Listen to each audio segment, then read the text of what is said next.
नमस्कार दोस्तों, pro people news में मैं आपका स्वागत करता हूं।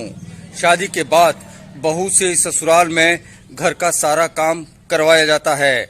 घर की सफाई, बर्तन धोना, कपड़े धोना, प्रेस करना, खाना बनवाना, इसके अलावा बहुत सारे ऐसे काम जो शादी से पहले बहू ने कभी अपने मायके में किए ही नहीं। ससुराल वाले उसे नौकरानी की तरह रखते हैं। उसका शोषण किया जा रहा है। पति द्वारा दहेज की मांग की जा रही है। शारीरिक उत्पीड़न और मानसिक उत्पीड़न किया जा रहा है। ऐसा ही एक मामला मुंबई हाई कोर्ट में पहुंचा। मेरी जिंदगी है। ऐसे ही एक मामले में मुंबई हाई कोर्ट में जस्टिस विभा कंकड़वाड़ी और जस्टिस राजेश एस पाटिल की पीठ सीआरपीसी की धारा 482 के अंतर्गत आईपीसी की धारा 34 के साथ 498A, 323, 504 और 506 के अंतर्गत दर्ज एफआईआर को रद्द करने के लिए विचार कर रही थी।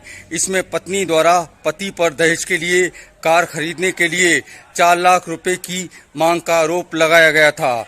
मांग पूरी न करने पर पति द्वारा शारीरिक और मानसिक उत्पीड़न किया गया।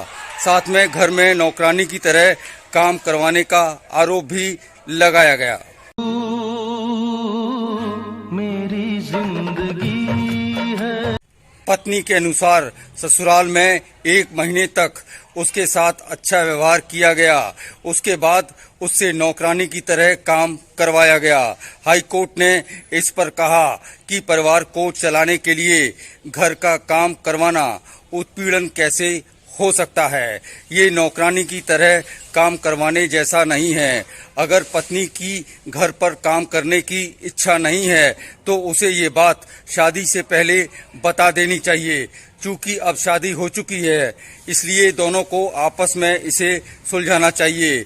ये आईपीसी की धारा 498A के अंतर्गत उत्पीड़न का मामला नहीं है। मेरी जिंदगी है। मुंबई हाई कोर्ट ने कहा, जहां तक आईपीसी की धारा 323, 504, 506 के साथ धारा 34 का संबंध है, ये धारा 498A के साथ ही निहित है।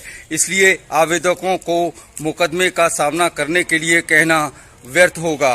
आसान शब्दों में कहें तो हाई कोर्ट द्वारा पत्नी द्वारा पति और ससुराल वालों पर नौकरानी की तरह घर का काम करवाने को धारा 498A के अंतर्गत उत्पीड़न नहीं मानते हुए इसे निरस्त कर दिया गया। अगली बार फिर हाजिर होंगे किसी नई जानकारी के साथ। प्रो पीपल न्यूज के लिए अमिताभ आकाश की रिपोर्ट। लेटेस्ट न्यूज अपडेट के लिए हमारे चैनल को सब्सक्राइब करें और साइड में दिख रहे नोटिफिकेशन बेल आइकन पर क्लिक करके हमारे वीडियो को सबसे पहले देखें।